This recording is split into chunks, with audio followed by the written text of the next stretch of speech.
Okay, well, hello everyone, and welcome to our Parent Town Hall. My name is Paige Ewing, and I will be your moderator for tonight.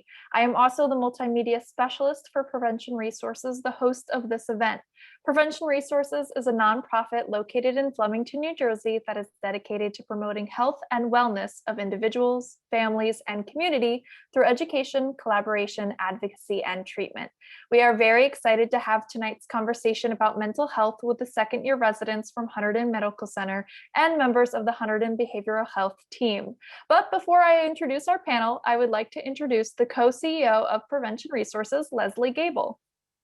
Thank you so much, Paige. And thank you so much to all our team tonight. I want to, in particular, recognize our team members at Prevention Resources. There's so many people behind the scenes and some of the folks on the screens that you can tell we all like to dress alike at Prevention Resources. We're all in our Prevention Resources swag. We're very proud of. But I do want to let everyone know that Prevention Resources is celebrating 50 years of service within the community this year. So we're incredibly proud. So be on the lookout for lots of celebrations and announcements throughout the year. I'd also like to say a very special thank you to Dr. Cindy Barter and all the residents from Hunterdon Medical Center, tonight, because they've been an incredible partner and giving their dedication and their time throughout the year working with us. We're so very grateful.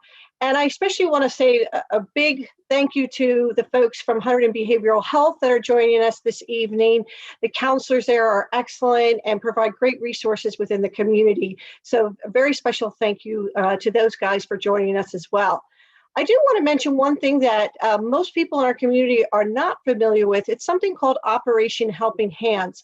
Prevention Resources partners with the Hunterdon County Prosecutor's Office and recovery coaches to help those that are in the throes of addiction be able to get into treatment. And it's without fear of being prosecuted or arrested. There's funding available. So please check out our website under Operation Helping Hands. If anyone would like any more information, please reach out on our website, or you can call us at 908-782-3909. And again, that's called Operation Helping Hands. Thank you so much. And thank you for all being here this evening. We're so very grateful. Turning it back over to our specialist, Paige. Thanks again, everyone. Thank you, Leslie. I would also like to introduce Dr. Cindy Barter from the Hunterdon Family Medicine Residency Program to do a quick little introduction about the Hunterdon Medical Center. Dr. Barter, you're muted. Now unmuted. Okay. So as I said, I'm not going to talk about all of Hunterdon Medical Center, but I am really excited about this year's family medicine residents. They're in their second of their 3 years of training, that their community medicine project, they really wanted to deal with the effects of COVID and mental health and anxiety, and particularly looking at teens in the community, because we know it's had a huge effect on everybody and particularly on our teens. And so I'm really excited tonight, as Leslie said, about the collaboration between Prevention Resources, which during COVID, they figured out how to do Zoom and Kahoots games and get teens involved and keeping them engaged. We have the residents that are a lot closer age to a lot of the teenagers than some of us that have been doing this for a while. And then we have the mental health folks from Hunterdon Behavioral Health, from school-based to the AIOP program, the Adolescent Intensive Outpatient Program. And it's just so nice to have this collaboration and this team together. So I'm really looking forward to a lot of the questions and the answers that we have tonight, and hoping that we can help your whole family and not just the teens as we go through the night. Thank you so much, Dr. Barter. So before we talk more about the amazing residents who are on our panel tonight, we are going to ask you to complete this poll that is popping up onto your screen. These questions will help us guide the rest of the conversation of tonight and kind of get a feel for what you know about the resources in our community. If you don't know the answer, that's absolutely okay, because the Prevention Resources staff will fill you in a few minutes. But if you could just take the next few moments to fill out that poll, and once again, just answer those questions as honestly as you can, It'll really help us for tonight's conversation. Well, why the last 20% of you all complete those polls. Thank you so much for those of you who have done them. I'm very excited to introduce our panelists for tonight's events. These are the second-year residents. As they are residents, some of them may be hopping in and out as they take care of patients. So if I introduce somebody who isn't right on the screen, they might be on later.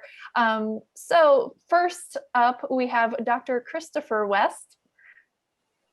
Hi there. It's nice to meet you. We also have Dr. Melissa Burke.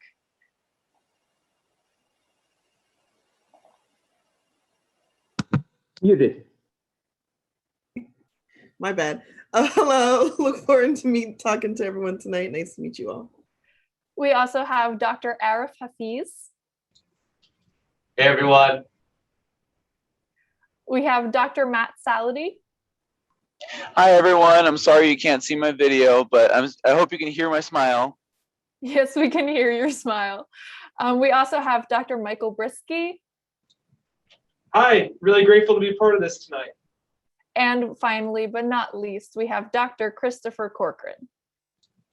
Hi, good evening. And we are also very happy to have the members of Hunterdon Behavioral Health on this call as well. So we have Lynn Gonski. Good evening, everybody. I work with the school-based program out of the medical center. We provide supportive counseling services at no cost to kids in local high schools. And we also have with us Lindsay Miskowitz.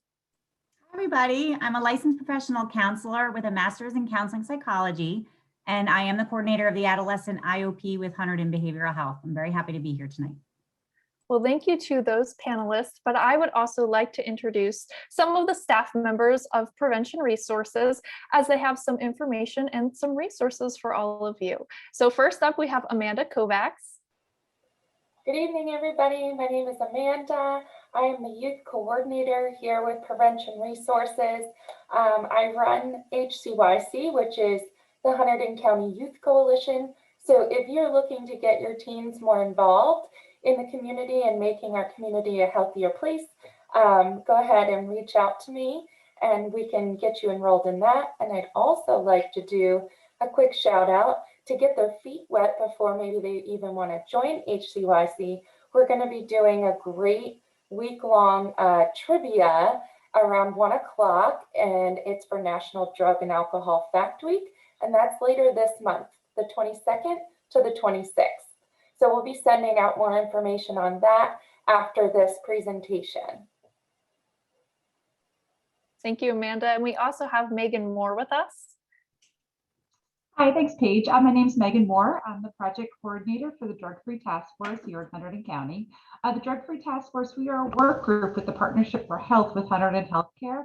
And our goals and objective is we work to reduce and eliminate substance misuse among young people in Hunterdon County. So thank you. And we also have with us Erin Cohen. Hello, everyone. I'm Erin Cohen, and I am the project coordinator for Positive Youth. And the Positive Youth Initiative focuses on building countywide capacity to reduce substance misuse for youth 9 to 20 here in Hunterdon County. Thank you, Erin. So before we get into the Q&A section, that will be the majority of our night. A lot of you have submitted questions that was on the registration. We'll be answering the majority of those. And of course, we'll be doing live Q&A for anyone who didn't submit. But we wanted to give you a few different informational tidbits and resources. So first, Megan is going to share with you a little bit about safe medicine disposal and storage in your home. Thanks, Paige. So we just wanted to take a moment to remind everybody of the importance of safely storing your medication. 66% of teens report abuse of prescription pain relievers. They're getting them from friends, family, or acquaintances. So if you have any medication that can be accessed, it certainly should be locked up. The other thing is too, to safely dispose of your medication, we have lock boxes that are drop boxes, excuse me. They're located throughout Hunterdon County. And if you go to our website at njprevent.com, we have an entire list of where they are throughout Hunterdon County. But if you aren't able to get to the drop box, or the drop boxes aren't open at times that are convenient for you, you can easily dispose of medications at home. Simply take the medication, put it in a Ziploc bag along with some undesirable material like coffee grounds or kitty litter, seal the bag and just throw it in the trash. And just make sure before you throw away your prescription bottle that you scratch off or black out any personal information on there. So thank you, Paige. Great. Thank you so much, Megan. And I am very excited to let you all know about New Jersey's 911 Lifeline legislation. I think that this is a law that is so vitally important for parents and, of course, our youth to know about. And so a very quick summary, the 911 Lifeline legislation protects a youth who may have been underage drinking in the case of a medical emergency, and they receive amnesty under the law. So if there is a youth who's been underage drinking and their friend is undergoing a medical emergency, in this case, maybe it's alcohol poisoning, they can call 911 as long as they answer all of the questions that they ask and they stay with the friend, the underage person who's receiving the medical attention and the person calling, along with one or two other friends who are aiding that person in medical distress, will receive amnesty under the law. And this applies both on public and private property. So this is very, very important to tell our youth that if their friend is in some sort of medical emergency, that they will not be prosecuted. They will not get in trouble with the law for calling for help when it comes to underage drinking. We also have the New Jersey Overdose Prevention Act, that if a student, once again, a young person under the legal age, was overdosing on any sort of substance, they can also call 911 and receive amnesty under the law with that protective law as well. So two really wonderful laws that we have here in New Jersey that all young people should know about, so that they can call 911 and possibly save a life. And then finally, Paige, if you don't mind, if I could just add to that, one thing we want everyone to also know about the Good Samaritan Overdose Prevention Act, and that also applies to all residents and community members. So at any age, anyone can call for help and receive amnesty under the law for someone overdosing. The one thing we'll always tell you is please know that don't try and guess whether the person needs help or not. Call for help. The amnesty is there so people can get the help that they need. So please, please make sure you share this information with anyone and everyone you know. A life can be saved just by calling for help. Thank you, Paige. Thank you, Leslie. And finally, we have Erin Cohen to tell us a little bit about the Help app, which is a great index of resources. Yes, last year, Positive Youth, along with the Hunterdon Central Code Club, developed the Help app. It is free. It's available in both Android and Apple devices. You just look for the hand. If you scan the QR code, it'll take you right to the App Store. This is a great piece of information. It holds all the resources that you may need for drugs and alcohol, for mental health, suicide, self-harm. There's hotlines, there's text lines, there's resources and websites, and they're all local, state, and national resources. We've talked to our kids about it. We are pushing it out in all the high schools. We're encouraging all of them to put it onto their phones. It's like a little phone book right in your phone that will tell you all the numbers that you may need when you need some help. Great, thank you, Erin. So now for the part of the night that everyone is looking forward to. Tonight, we really wanted to focus on you being able to ask questions to the residents about mental health. So for the remainder of the night, we will be doing Q&A. We'll begin with the Q&A questions that we received on the registration, and then we'll be mixing in some of the live questions as well. So if you have any questions you would like to ask live, please put those in the Q&A. It's a little button at the bottom of your screen. And of course, use the chat to ask any technical assistance questions and to chat with the other attendees. So our first question of the night, it comes from one of the registration questions of how can one differentiate between typical teenage tiredness and quietness versus something more serious? Hello. So some ways that you can differentiate between typical teenage quietness and tiredness versus something more serious is Generally sometimes teens, if they're staying up late on the phone, they might be more tired during the daytime. If your teenager is normally active and talkative and energetic and then suddenly becomes more sleepy or lethargic more often than usual, or stops talking as often as usual, or just has a change in his or her attitude, or if they normally like to hang out with you, now all of a sudden that they don't, those are some things that you can look into. If they do seem more tired, if you notice that they're talking on the phone late at night, or if they're playing video games or on social media late at night, that could be some things that could be contributing to why they're tired versus something more serious. I know it's a pandemic and most kids are home, but some might be, if some of them are hanging out with their friends, do they have new friends that you may see them hanging out with that you don't know from before? And if they are going out, are they going out later, staying out later than usual?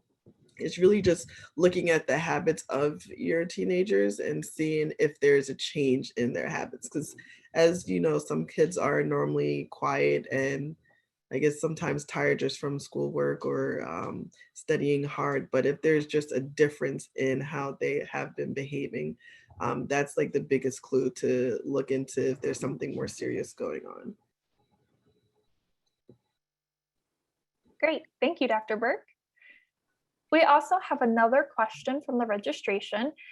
This person asks, it seems my son is experiencing anxiety and stress from the COVID situation, but he has trouble dealing with his anxiety because he doesn't really admit to himself that he's stressed out.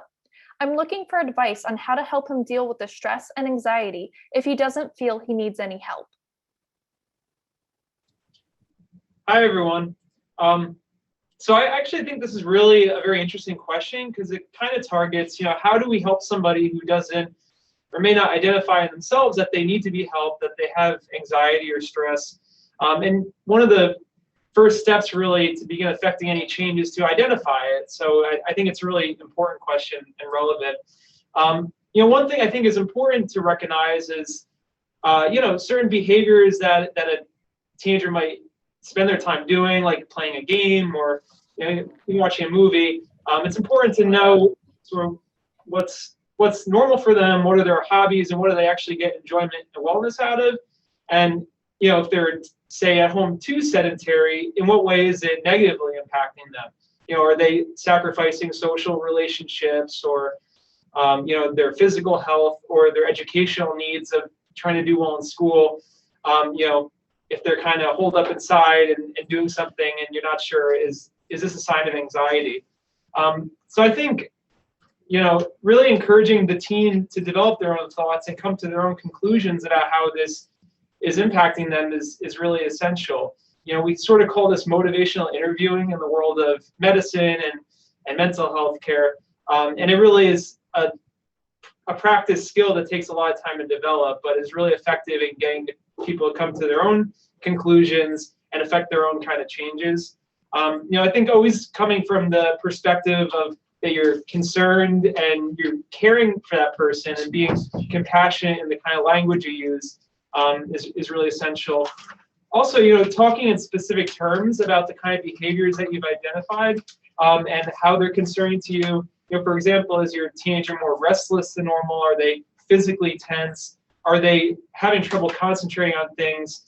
Even things like sleep or appetite can really cue you into mental health concerns. And ultimately, knowing your child and how they behave normally will help you identify, if there's a change that's concerning. And then the last thing I kind of want to touch on is sort of the idea of empathy. Empathizing with somebody is a great way for them to identify, when they have something going on, and show that you're trying to help them. Sometimes we could err on the side of using language like, "Oh, I understand exactly what you're going through," and that might be something that anybody, whether it's a teenager or any adult, will not respond to. And the key is empathy, that you are there for them, you care for them, and you can attempt to understand everything. And actually, right now, it's we can all relate to each other in a lot of ways. People of all ages are suffering from this COVID pandemic and the isolation and the stress. So it's actually a time where we really a lot of us can empathize with each other. but trying to use really understanding and compassionate language to show that you're there for them, you care, and you want to help them, be their best self. Thank you, Dr. Brisky, for that really wonderful answer. Our next question that we have is, what activities and adjustments do you suggest for kids who are all virtual to get them more involved?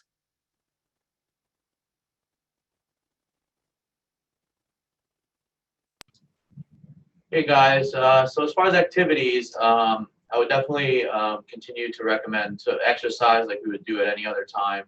There's a lot of like online exercise programs as well that like I myself, I Zoom with a bunch of people and, kind of do the same workout. So that could be something, that's worthwhile in both helping with the social aspect, but also, with the mind as well by doing some, exercise. And also, if people are into different kind of games and things, that could help kind of ease some of the anxiety.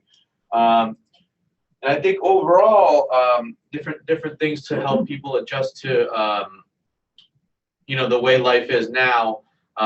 It's unfortunate because a lot of school age children are just starting to, and kids and teens and everything are just starting to socialize. So I definitely think that continuing to harbor like safe and good relationships between each other would be helpful. Great, thank you, Dr. Hafiz. Our next question that we have is, when I let my daughter out, I get nervous that she might get COVID-19.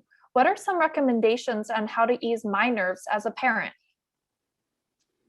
So certainly, that's I'm sure a concern many of you have, and understandably.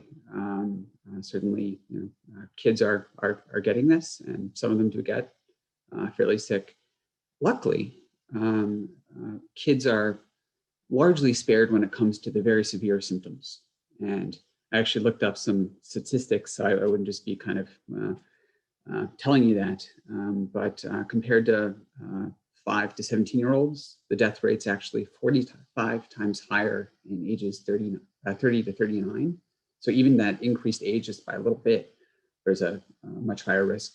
And actually, compared to 85-plus-year-olds, there's a 7,900 times difference in death rate. So the chances of very severe illness in a child is very low with this. From ages 5 to 24, there's only been 810 deaths, which again, it isn't good, but in the last year, considering the many other risks that exist, it shouldn't necessarily be the highest priority. That said, certainly have your child wear masks still. The biggest risk is honestly them catching it and giving it to someone who is vulnerable, whether you or a grandparent. So I really would encourage you more for, frankly, your sake and other family members and other people they'll interact with to protect them, to really encourage your child to protect themselves and thereby others.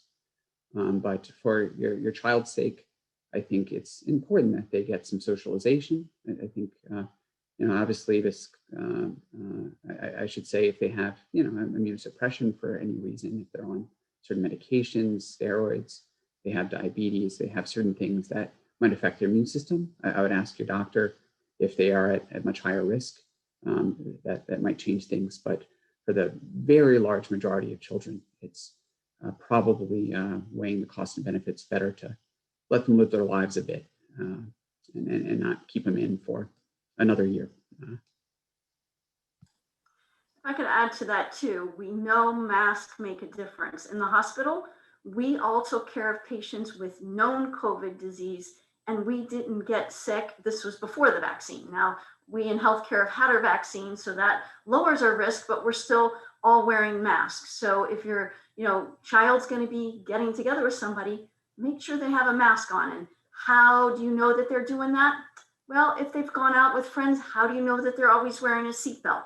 Hopefully those habits have developed over time, that every time you get in the car, they put a seatbelt on. Every time you go out nowadays, you put a mask on. And so it's those same levels of trust with their kids, because I know a lot of kids that really don't want to be responsible for bringing it home to their family members. So I find kids are often more responsible than some adults out there.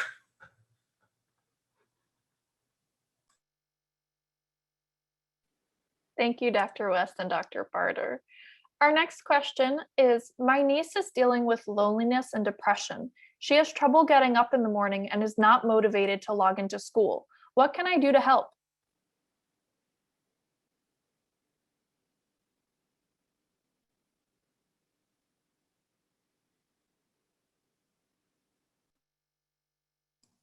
I don't know if somebody was assigned, but I can jump in.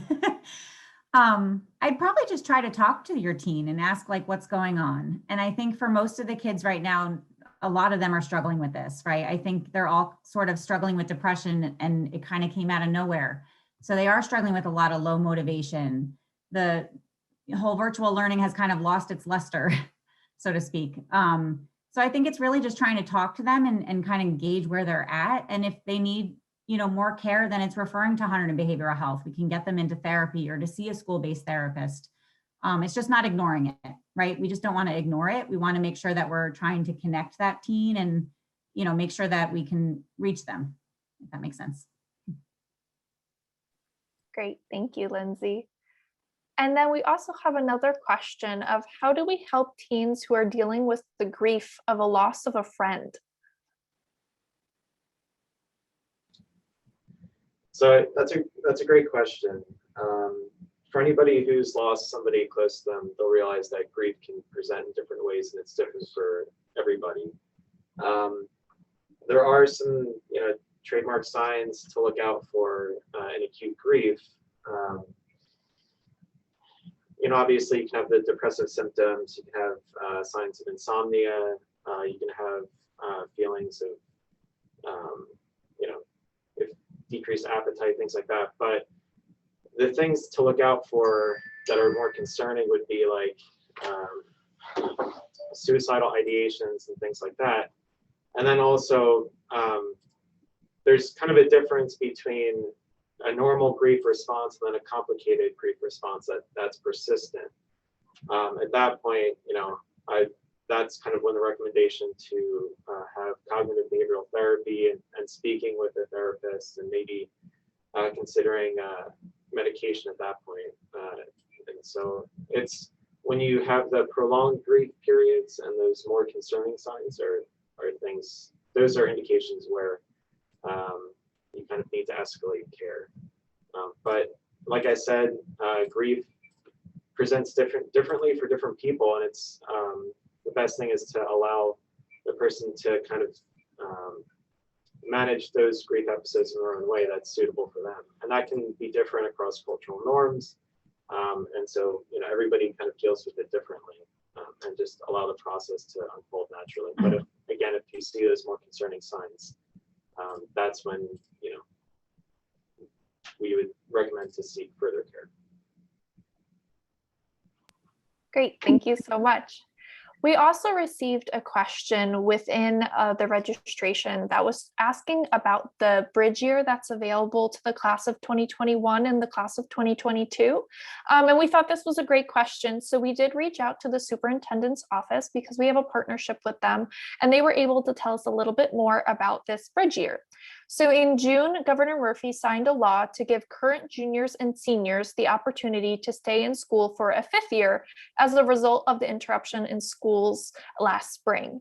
An additional year of athletics eligibility would be allowed as well, but only in the spring season. Bridge year students can't participate in fall or winter sports.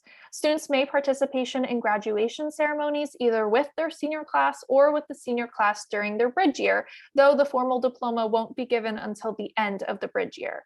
Requirements for students wanting to participate: they must have completed all graduation requirements by the end of their 4th year.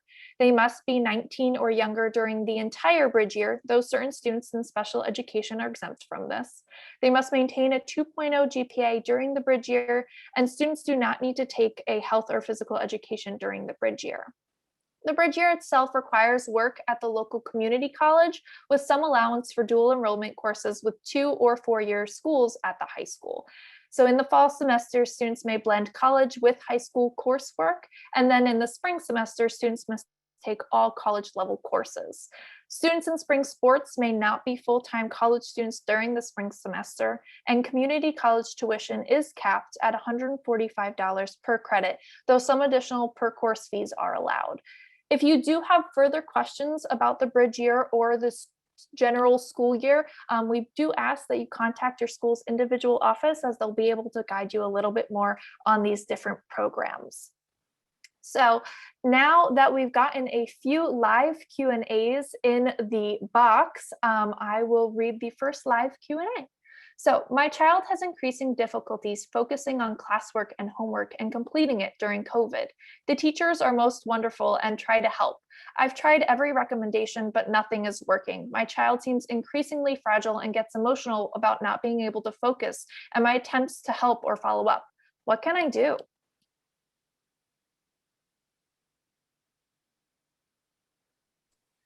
I think the first thing to wonder is just, was this an issue before the pandemic? Like, did they have issues focusing or concentrating even before this happened? If the answer to that is yes, there could be an attention deficit type of issue going on. And there's, surveys that teachers and parents can fill out just to see if this is like a bigger issue. Otherwise, I think it's trying to see how much they can connect with the teachers, offline, or even just not necessarily within the classroom setting. I think they need more engagement. And obviously we'd love to see all the kids be able to get back on site and be in the classrooms, because I think that would help a lot. But that would be my suggestion, is just seeing if it's a bigger problem, and if not, how can we kind of engage them to get them just extra help where they don't feel so checked out and they can focus better. If I could just add in addition to potential ADD, things like depression, adjustment disorder can certainly present with difficulty concentrating, difficulty maintaining interest. And so that's another thing that should be evaluated. Thank you. The next question that we have was from our registration list. So this person asks, I'd like to know how we can help our teens communicate openly about their anxieties and fears. Young men in particular aren't as comfortable opening up and sharing their concerns.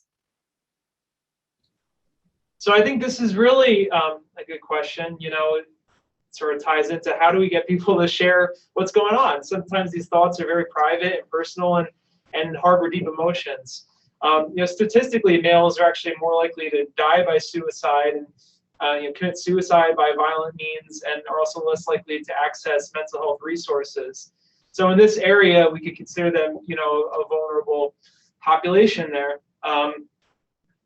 So, I think the key is really normalizing the talk around mental health. And this is something that societally, I think a lot of people are moving more towards, but, sort of normalizing that it's okay to, have questions, concerns about your mental health.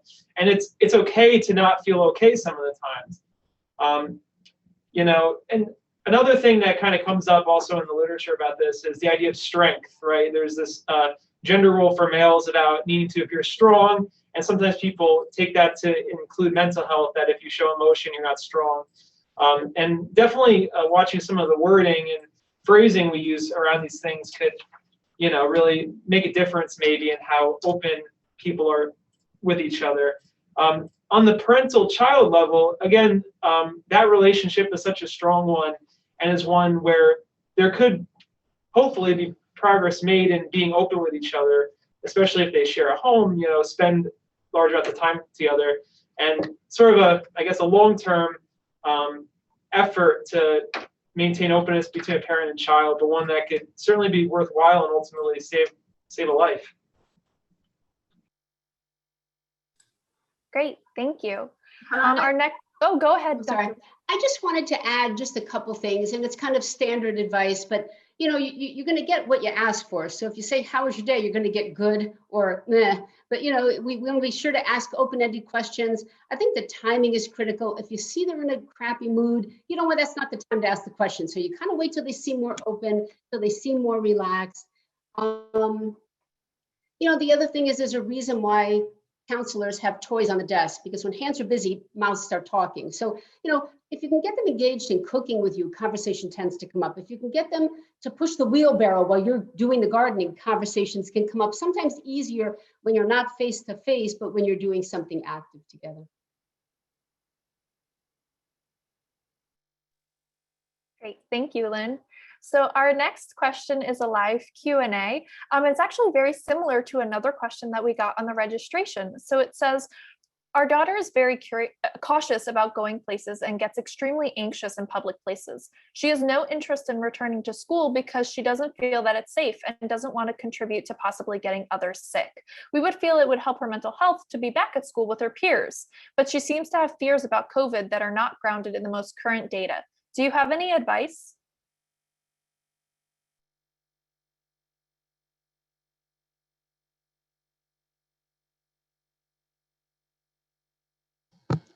I suppose I would say just to keep open communication, to really explore her fears, and also perhaps grasp whether there are other issues at school, whether she feels like she's having trouble connecting with people there, whether it's bullying as an element, whether academically things are troublesome or anxiety producing.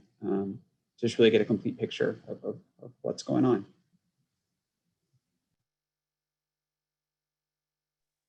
Great, thank you, Dr. West. So the next question is from our registration. Somebody asks, mental health and gaming, that's the topic. So more screen time during the pandemic, which obviously impacts mental health. Are there any suggestions for alternative activities for children and teens? So many use Among Us and other social media. So how can parents help and know what's going on to keep up with their teens and online gamings and sites?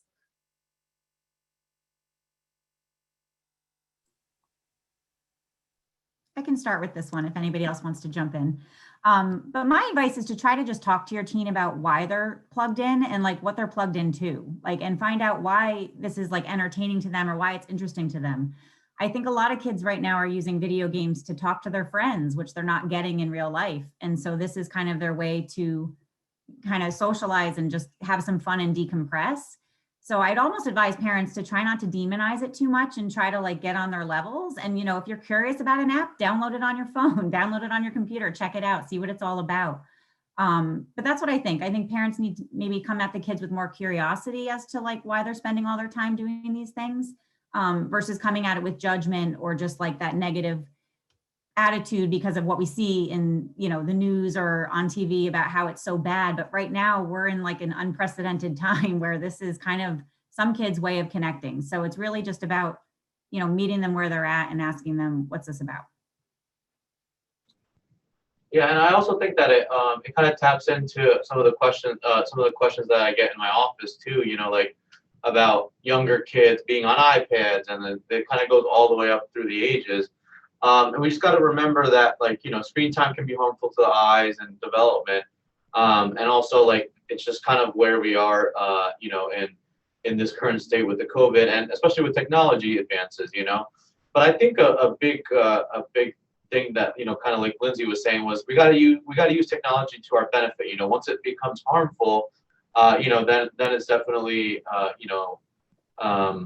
not the best way, and especially going into, I think gaming and social media all kind of play a role in this, because I know that gaming can be kind of toxic as well, but sometimes people can use gaming to kind of touch base with different people from across the country or people in their families and things like that. So it can be helpful, but when it becomes toxic to where it affects your emotions and depressive states and your anger, then that's the time to kind of say, hey, look, I need to go work out, I need to go outside, I need to go do other hobbies that I enjoy doing. So I think it's very important to kind of remember that for teens to find things that they like to do otherwise, and to have a different outlet, because sometimes video games can be very, very frustrating, just slamming down the controller and just being angry, and it's kind of easy to do, but just to remember to kind of keep yourself grounded and find things that you like to do. I just throw in, and I agree with everything that's been said. I also think that there's still plenty of COVID safe things that we can do that are outside. The Wall Street Journal just did an article maybe a few weeks ago, a study about people who are exposed to nature and how their cortisol, their stress levels go down. So I think we need to encourage kids to get out and walk the dog with us. Buster wants to go for a walk. We need to maybe take up new hobbies. I mean, this is a great time to take a painting class or something. There's got to be some COVID safe things to do as a family to help kids unplug and get outside or do other things too. Great, thank you, everyone. So our next question is, how can I help or handle my son when he's having anger management challenges?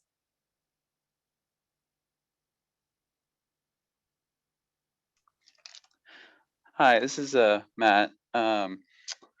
For that, when I was thinking about this, I saw kind of two aspects to this. I mean, I don't know what the extent of anger management. I imagined one part of it being just behavioral, as far as outbursts and I don't know, different destructive or emotionally challenging behaviors or words even. And I thought that as far as behaviors, as a parent, like that does deserve consequences, because people are allowed to be angry, but it shouldn't be to the point where it's destroying relationships. And I think we do kind of see that as physicians on the other side of 50 years of people who kind of isolated themselves for just different reasons. So I think there is that aspect to it, but at the same time, the important thing to identify is what the underlying cause of the anger is. I mean, and I'm sure that's where professional counselors, I think, can really help process them, especially, because of the communication challenges between teenagers and their kids. They may not just feel or be able to open up and say everything they're really thinking. And if they do, then, are they able to process that well? So I think those are some of the aspects to it. And I think, a qualified counselor can really be just helpful in that kind of a situation. The one thing I would want to add as well is, as a parent, the first thing you have to do is not lose it yourself. In that moment, it is the hardest thing to do when your teenager's coming at you with anger, but you have to stay calm in that moment, and then you can sort it out when the dust settles. But that's a really great skill. And it's okay to say, look, this is clearly, we're not going to get anywhere here. I don't like what I'm hearing. Let's just both take a break from each other and we'll regroup in 30 minutes. How does that sound? And just walk out of the room. And then I think that's another good strategy. Great, thank you.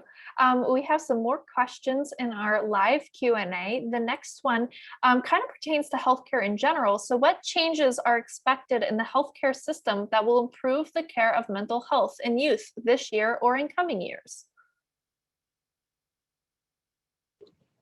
So I think one thing we've been utilizing a lot more than before is telemedicine. We've had to naturally adapt to doing more telemedicine, as we're trying to stay safe and distance. And one thing I think that we're really seeing a benefit for this is with mental health things. This is something where it mostly consists of talking to the patient therapeutically, gauging the problems they have going on, the things they want to talk about. And it's something where maybe a rash, or let's say somebody's lungs, you kind of need to do in person. This is something where we could get access out to many more people probably, and get people the mental health they need through these means.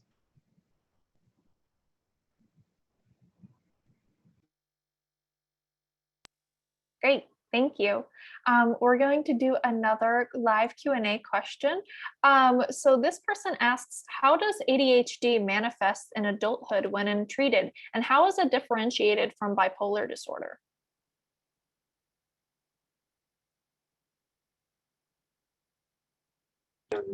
So yeah, it's a great question. I've seen a number of adult patients who come in with their suspecting that they have an undiagnosed ADHD. What's typically ADHD is diagnosed in earlier years in middle school, before age 12. So if the patient was having poor academic performance or difficulty concentrating, having disruptive behaviors in class, then that would kind of lead to a diagnosis of ADHD. And then they would do further testing when, in that particular age group. Now, I guess in some cases, you can have an undiagnosed ADHD, an undiagnosed patient with ADHD who's pretty high functioning in the sense that they were able to complete their coursework and turn in assignments on time and fulfill like obligations of their job. And in which case, at that point, it may not be so disruptive to their lives, and so it may not even really need to be treated. But I would say that in cases of adults who think that they have an undiagnosed ADHD, that actually is more of a manifestation of depression. So that's something that should be explored in greater detail. Just to add, if I may, certainly in children, there's usually more of a hyperactivity component. So, getting up, running around the room, lack of kind of self-control in terms of calling out answers without raising your hand, all that type of thing. Adults, it's usually more attention. So either difficulty at work or even at home with kind of listening, with organizing, more of a tendency to lose things, misplace things, put things down, just have no recollection of where you put them. And certainly it can be treated in adulthood as well, but you need to be tested. Great, thank you. I have another question that is from our registration, and kind of along the same lines of how do I help my daughter with ADHD start to care about school again? What can I do to help my daughter feel comfortable to talk to me about what's going on with the pandemic?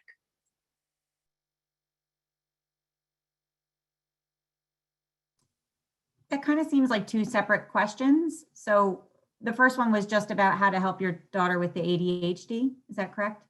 And my question back to that parent would just be like, what are we doing now? Like, are we on medication? Are we doing, do we have any accommodations in school to kind of help with that type of stuff? Like just, are they tested in smaller classrooms with limited distractions? Like, so there's different things you can get through the school as well. So there's, 504 plans, which can give accommodations. And then there's also an individualized education plan that you can ultimately get for your child that can give accommodations to help them in school. So, there's different things you can do to help based on that question or based on that. And then I guess as far as getting your daughter more interested in her schoolwork, maybe talking to her to see like what is the struggle with her interest in school. Is it the fact that, which I'm sure a lot of teenagers are struggling with, the fact that, I think one of the benefits of going to school is you get to hang out with your friends.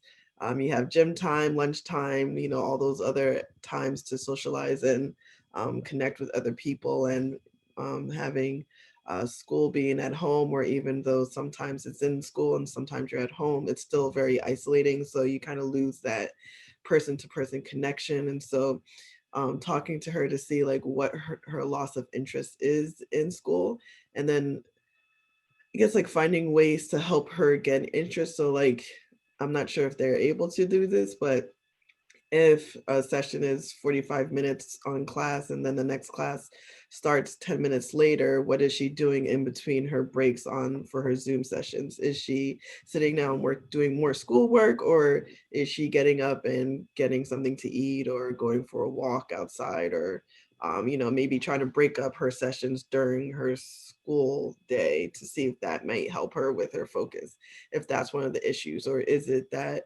I know some students are feeling overburdened with the amount of work that they have to do in school. And so once I guess her school session is over for like the Zoom session afterwards, does she have a break, or what is she doing to relieve her stress, or just to have some fun, to put that into, I guess, intertwine that into her day? So, okay, if she finishes her Zoom classes at say like 12 o'clock, is there something that she likes to do for fun that she can do at home with the mom or dad or the family members, play a game, cook a meal, or something of interest to her that maybe is something she could look forward to kind of help gain her interest in her classes. I would just add one other thing too. You know, it's probably long past the time where kids have gotten bored with, you know, as Lindsay said, it's lost its luster, but for the kids who are squirrely and scattered, I would sure as heck take a look at their desk area. It for sure probably needs cleaning up right now. And I found that some kids, particularly the girls, get a little zipped up by a trip to Michael's with some organizers and some folders. If you can, maybe it's important to relook at where they're working and say, man, this is a terrible place. And maybe even a small desk in the dining room and make it neater. I know the boys don't get into that as much, but if you could help them straighten it, some folders and some pretty things to zip up for the girls. And sometimes that helps them be a little more focused. And, you know, look, we like to sit down at our desks because we've kind of made them the way we like them. And I think the kids need to do the same thing. Great, thank you. Our next question is from the live Q&A, and they ask, would it be acceptable / advisable to have a child who is not doing well with virtual learning to repeat his current grade next year? We're afraid that this will be emotionally upsetting, but are concerned with his learning loss.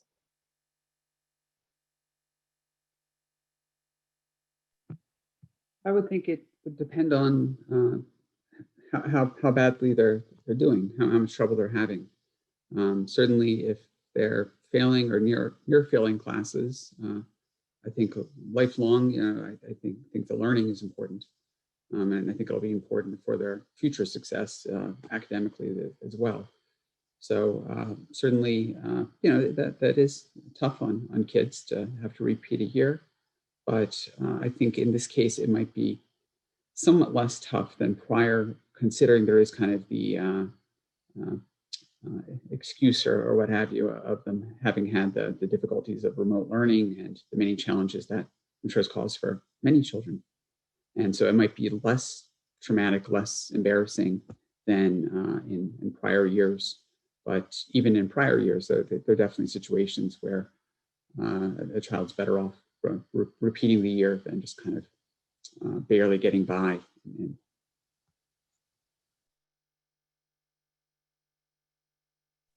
Great, thank you, Dr. West. And at this time, I'm going to ask Amanda to come back on, and she is going to give you all another set of poll questions. So Amanda will be sending those out shortly. And then once again, if you could just answer those as honestly as possible. We will be having another town hall coming up. The date will be announced in the future, but it's going to be a town hall that has everybody combined. So we had one that was all teens and they had so many amazing questions. And then we have this one for all of you, the parents, guardians, and people who interact with youth. And then our next one will be combined, where you all will have a chance to talk, of course, with our residents once again, but also we might have some youth on the panel, so you can actually ask the youth in your life, and then youth can ask the adults, so we can have some collaborative learning about mental health. So as you all take that poll, we will just go straight into the next question. And it is, let me pull up the Q&A, sorry.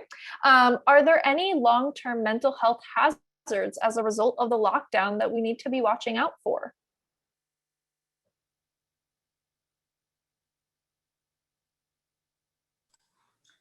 We just don't have any really good studies on that, but we know there's increased anxiety and increased depression. And if those don't get addressed, I also worry about kids, particularly kids that haven't been in school, that the level of discomfort it's going to be to go back to school. And so I think we're going to have to address a lot of that this next year, and it's going to be a different school year, even as most everybody's gotten the vaccine, and at some point we'll be able to be without mask, which I think will create anxiety among some folks. So, long term, we don't have all that data, but we know anxiety and depression are pretty high on the list.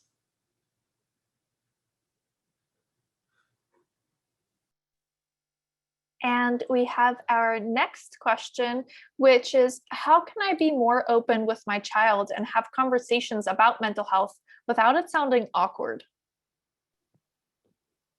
Certainly a good question. So it might be awkward at first, and that isn't necessarily a bad thing. I think until anything becomes normal, it'll be uncomfortable, it'll be awkward, but that doesn't change how important it is. And I think by kind of normalizing things, that can really take the edge off in terms of awkwardness. Really saying, you know, I've heard a lot of children are really suffering from not seeing their friends, from whatever happens to be the case for your child, but kind of normalizing it, generalizing it, so that they don't feel like you're, you know, kind of embarrassing them. You're not picking on them. You're not making them feel like there's something wrong with them. I think certainly validating concerns that they have. And this really might be a situation where you have to kind of find the right time, and that might require bringing this up numerous times and kind of pressing a little bit, seeing if they're resistant, and then if so, you can try again another time to bring a particular issue up. Everyone needs to certainly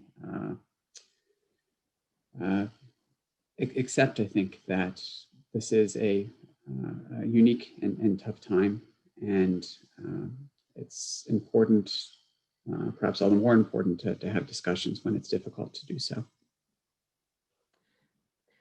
I just wanted to add, I agree about the importance of normalizing it. And I think one of the ways that we can do that is for us to talk about when we're feeling kind of depressed. I think it's perfectly good to come home and say, well, I just felt depressed today. And we all have those days we're just not feeling it. Or, I don't know, I was just kind of feeling a little nervous today. I don't know, I was kind of keyed up. So I think when we come home and have dinner around the table and we talk about these things, I think about how we feel, I think that normalizes it. I also think that, you know, in terms of feeling uncomfortable, one of the best ways to break through that is right through it and say, this is so hard for me to say. I think when we're genuine with kids, say, I feel so uncomfortable, but I just have to ask you this. I think they appreciate that genuineness. I think that's better than trying to act like we're all knowing and we have it all together when we often don't. So I think just being very real with them about that. And on that note, I think it's often more important that we say something than what we say.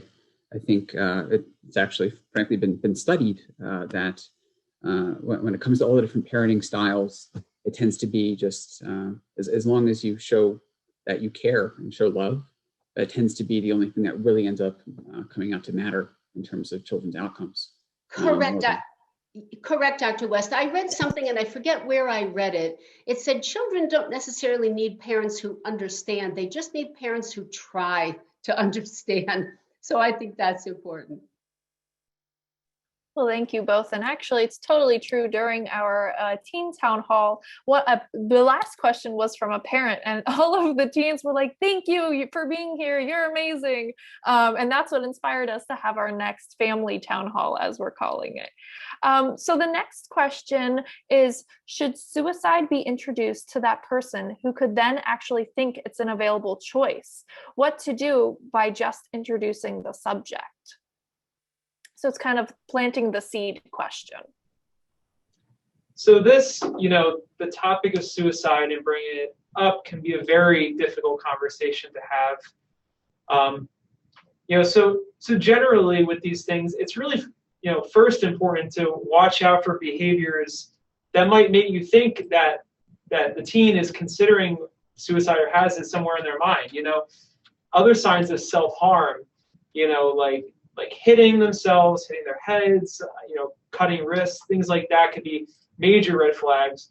Or verbalizing sometimes, you know, the thought of not being around, not being on Earth, maybe it'd be better off if I wasn't here. Those are all things really to cue in and should be immediate red flags for anybody in any setting, the teacher, the parent, the physician, you know, that suicide is something that needs to be addressed. And, you know, generally, like all of these things we're saying with mental health, it's important to address something if there's a concern for it, not you know, it definitely requires a very individualized approach that caters to that patient's understanding of mental health, of what self-harm means, of what suicide means, and tailoring that approach to them. But, you know, an awareness that there are red flags and an acknowledgement of that and an encouragement of open, you know, dialogue is really essential in these settings. Also, with something to that level, it may require sort of interdisciplinary care of, you know, multiple people working together, the family, you know, a therapist or somebody in the educational area, you know, the patient's physician, you know, to work together to help this kid out. Other things, though, more immediately, if somebody is actively suicidal, they need you know, emergency medical attention. Other things to keep in mind for the teen safety is if they start sort of verbalizing these thoughts or you start getting cued into the red flags is, you know, creating a safe environment, maybe by locking up weapons that are in the home or cords or ropes, or, you know, may not be feasible to hide every night, but you get, you know, I think the point is clear that we, you know, keeping a safe environment is essential. And then, you know, working to recover from this and to treat, if it's depression, treat depression adequately. If it's anxiety, treat the anxiety adequately and put this teen on a path back towards success and feeling well. If I can add to this, I had thought about that question too. And I think one thing as I was thinking about it was, or one assumption kind of in that question is that, you know, that a teenager might never have thought about suicide were it not for us parents bringing it up. But I think in today's world, that's not really true anymore. I think there's enough exposure of it. It gets talked about at school. It's, you know, it's circulating around abundantly enough such that, you know, the idea comes up one way or another. And I think the advantage in bringing it up as parents is that we would get to kind of infuse our values into it and help shape their thinking around it rather than whatever else other people are posting about suicide. Some of which I understand is really concerning and almost celebrating suicide. So I think all the more reason to just have our own voices on the subject. And we did receive what I think is a follow-up question in our live Q&A, where someone's asking, what are the differences in being actively suicidal and having just suicidal thoughts?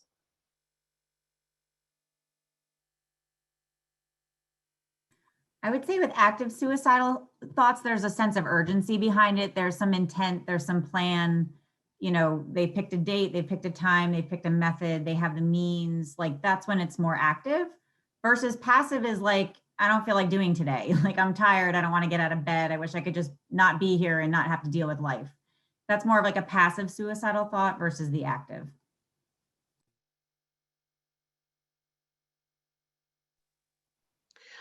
I was just going to add one thing as we're talking about the whole issue of, you know, talking with kids about suicide. And I agree with Dr. Saladay. I think that's, believe me, in today's age, you're not, this is, your voice is not going to be the first one to mention suicide. But I went to a workshop years ago, and I got a tip there that I've used ever since. When, at least for me, and everybody has different sensibilities, and this may sound a bit harsh, but when I talk to kids, I use the words, do you ever think about killing yourself? Because that's how they think of it. They don't say, I'm going to commit suicide. Their words are, kill myself. And so I think you join with them in that moment. I think they exhale a little bit because she understands what I'm thinking, even though the meaning is the same. They're thinking about killing themselves, not about committing suicide. So I do use those words with kids. Thank you, everyone, for answering both of those questions. Our next question that we have are, what tools could I give my teen to socialize during these difficult times? Are there virtual social events? So I think this is like a similar thing that I touched on earlier too, just kind of like how there are multiple outlets, as long as you use them healthy and not in like a detrimental fashion. You know, with the technology, FaceTime, Zoom, things like that. different types of hangouts, you know, in a safe environment, especially with, you know, restrictions on like how many people you can gather, and like Dr. Barter was touching on the mask wearing as well. So definitely, and different events for youth that our panel can provide to you as well. And just kind of reaching out. So, you know, if you're feeling the need and you're feeling lonely as well, definitely reach out to you know, friends and family. And I think a lot of people will be surprised too about how you know, all of us are struggling this time. So yeah. And you bring up, oh, sorry, go ahead. I was just going to add, I know my daughter had a COVID picnic last summer. So all of her friends each brought their own blanket. They brought their own food. They sat on their blankets outside in the park, and they got to hang out together. So they were socially distanced, and they all did great. But there's ways to be creative to get kids together, and particularly outdoors. You're so much better off. And if they're going to be close together, put a mask on. But if they're further apart, they can hang out. So hopefully we'll get good weather. And oh, go ahead, Dr. Burke. Sorry. I just wanted to throw out there, this is also like a great time for the parents and the children to connect. Like family dinners or cooking together, playing games together, having movie night. While it's great for them to also be able to find ways to still connect with friends, it's a perfect opportunity for the family to be connected.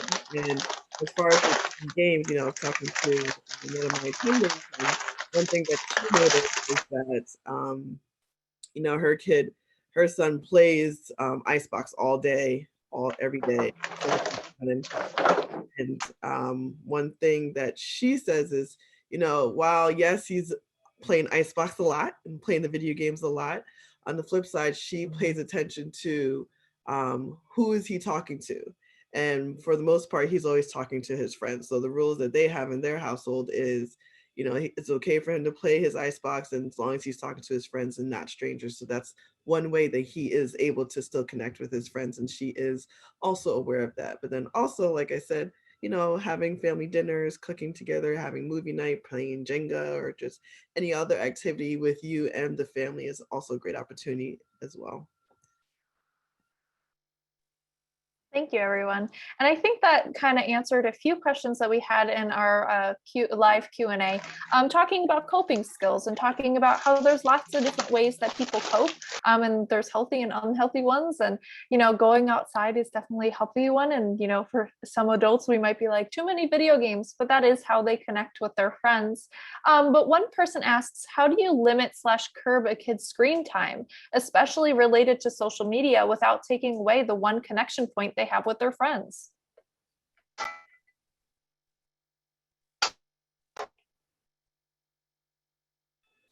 I guess I think, and this is also the conversation that we were having, I think right now it's kind of like a unique time because, you know, due to the pandemic, everyone is spending a lot of time at home.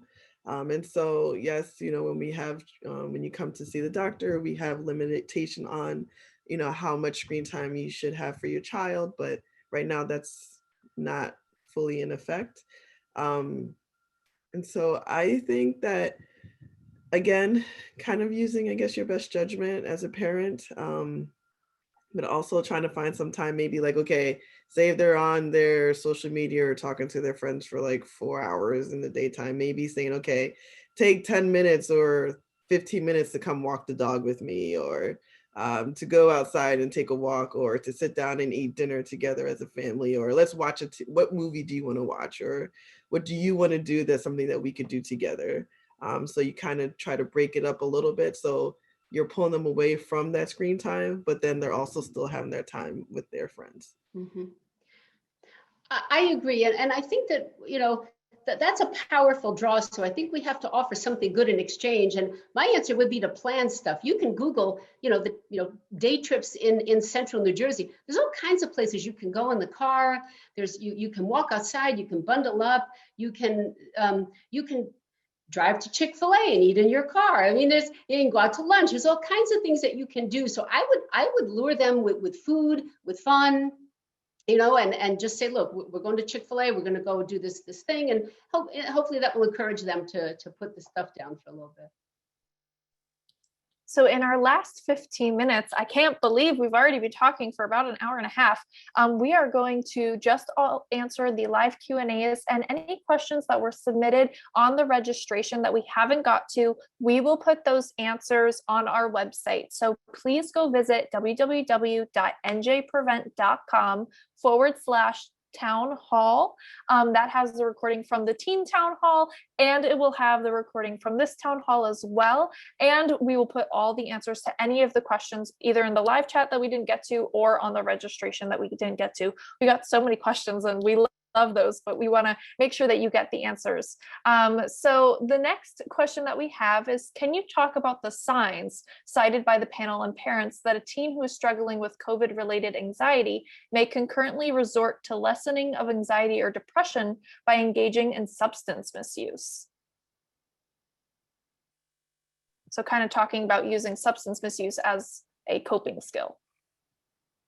Yeah. So certainly, as Paige said, coping mechanisms, like if they have no real visible way of dealing with stress and coping, that puts them at much higher risk of turning to recreational substances as ways of self-medication. So I really try to get a good sense of how they are dealing with stress when they do have it, in addition to how much stress they seem to have.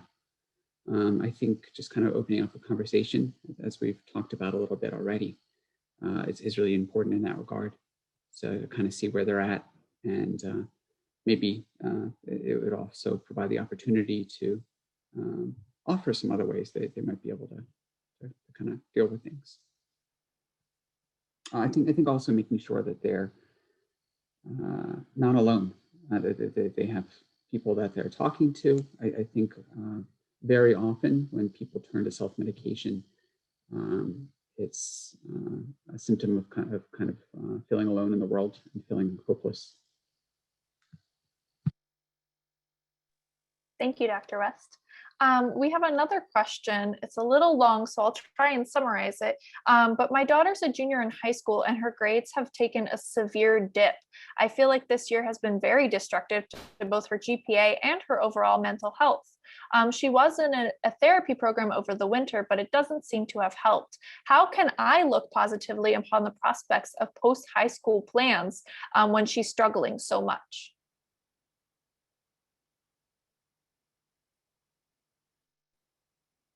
Go ahead, Lindsay.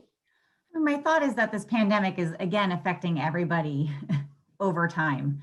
And my thought is this is hopefully not going to last forever. And we don't know what the plans are going to look like in the future. But my thought is maybe getting her more help now. Like if, I don't know what type of program she had, but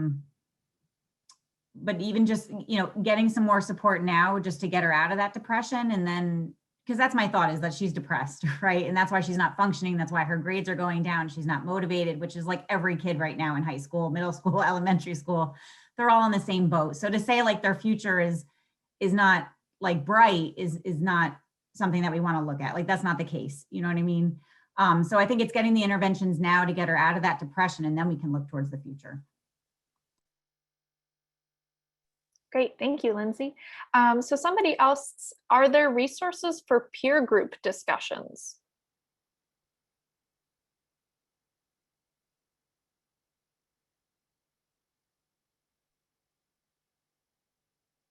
Are we talking about like an outpatient group, maybe? Like something where peers can connect and talk about similar issues? Maybe, I'm not sure. That's all they said in their question. So if so, I would definitely refer to Hunter and Behavioral Health. Our outpatient department has a list of different outpatient groups. So depending on what they're struggling with, there can be, a group for that. I know things are basically being run virtually right now, but there is hope that, come spring, summer, we'll be back on site and running groups in person, socially distanced with masks. But certainly looking at Hunter and Behavioral for that. And of course, if this person just meant like a social group for their friend to like their child to interact with, there's always HCYC. They are meeting virtually, but they're meeting virtually pretty regularly. And so that's a great group of kids. They do lots of really cool projects together and things like that. So if you're looking for more of a social group, HCYC is a great place to reach out to for that. So this is a question that is from actually a pharmacy student who has an interest in mental health. And they were wondering, in your experience, how involved are psychiatric pharmacists in the hospital? Is it a dying specialty? So I think a good knowledge and a good resource regarding psychiatric pharmacy is essential. Especially as we're seeing the surges now of depression, anxiety, and people who are having a need for both therapy, psychotherapy, like talking to somebody, versus pharmacotherapy, like medication therapy. We're seeing an increase in a use in both. Somebody who's skilled in that area, I think, is a great asset at this time during the pandemic and beyond that. We do have pharmacists in the hospital that consult on really all levels of medication management for psychiatric and other purposes, and they're a great resource to us. A good deep knowledge of those medications is really great in any healthcare setting, I think, during and after the pandemic. And we need more of them. So if somebody's interested in it, please go forward. And we need more therapists, and we need more adolescent psychiatrists. And this pandemic has really emphasized that we need more mental health providers. So if anybody's thinking they might be interested in that, talk to one of us and we can help you figure out sort of the pathway to get there. And that actually goes right into our next question, which is more of a comment, but I think it's a good one, where they say, we need to encourage mental health first aid for adults who work with youth to better understand how to refer kids and get them the help they need, which is actually perfect because on March 17th, I believe it is, we have a mental health first aid training that it's virtual via Zoom. If you go to www.njprevent.com/FSC events. That is a 1 hour, what we call a lunch and learn, where you can learn a little bit more about mental health first aid. And this is available to anybody in the community for free. So if you're just a community member and want to learn a little bit more about that, that is an event that is coming up. But those are all of our live Q&A questions. Like I said, to all the questions that were written out in the registration that we didn't get to, those will be put onto our website along with this recording on www.njprevent.com/town hall. I would just like to invite back all of the PR people who disappeared themselves during our call, just so that we can, do our closing remarks. Thank you, everybody who came today. I don't know if Leslie or Dr. Barter, if you wanted to say anything before we close up today's event. I actually just want to say thank you so much to our panelists tonight, to the doctors and the counselors from Hunterdon Behavioral Health. They were excellent. Again, just a big shout out to our partners and to say thank you so much. And thank you, Dr. Barter, for bringing all of us together to collaborate on this event. So very grateful. And I think it's really important that we give a big shout out to our facilitator tonight, Paige Ewing from Prevention Resources, our media specialist. We're so very grateful and wonderful job. And also to my colleagues. Of course, I see them on a probably different row than you guys. I do feel like the Brady Bunch on here, but I do want to just say, they've all worked so hard. And I just want to thank the team at Prevention Resources for a great job. Thank you again. I'll just echo that the collaboration, it works so much better when we're all doing this together, and there are lots of resources out there. So as a parent with a teen, please reach out. You're not there alone by yourself, and there are other people in the community, whether it's group activities and the Zoom and the Kahoots games that folks at Prevention Resources play with the teens, or whether it's individual counseling or group counseling or therapy, or seeing your family doc. And just having that relationship over time, because some of the teenagers, as they start to get a little older. Maybe they've seen a pediatrician or maybe they've seen a family doc, but having that relationship that they can continue during college as well as they come back home can be really helpful, because college kids are struggling right now too. So thank you again for everybody. I also wanted to put in a quick plug for family medicine too. So if you guys don't have a primary care doctor, or if Dr. Bardo was saying changing up from a pediatrician as you guys get older, come see us. Come see us. At either of our offices, and we'll be willing to take you guys on and talk with you guys as well. And of course, this event would not be possible without all of you parents, guardians, people who have youth in their life. And so as a special thank you for attending today, we will be doing a random drawing of, I believe, 5 gift cards. And so you will possibly get an email that you have won that gift card. You will also be receiving an email, most likely tomorrow, just because it's a little late and I'm sure a lot of us want to go to bed. But it will have all the list of events that were in the slideshow at the beginning, along with the list of resources and the help app QR code as well. If you need to download the app right now, the QR code has been right next to us this entire time, so you can point your camera right at the screen for those lists of resources. But thank you all so much for attending. Thank you all for such your wonderful questions, both in the registration and the live Q&A as well. And like I said many times throughout the night, any questions that we didn't have the chance to answer, we will be answering on our website, along with this recording will be put on the website. And if you were curious about what the teens were asking, the recording of the Teen Town Hall is on the NJ Prevent website as well. So you can kind of peek on in and see what the teens were asking. We will have another town hall coming up, date to be announced. So we'll let you know as soon as we get that. But that will be a family town hall. So that will be parents, youth, everybody all together, so that we can collaboratively talk about mental health and what we can do together to better our mental health as parents and our mental health as teens. So once again, thank you so much for joining us, and I hope that you all have a great night.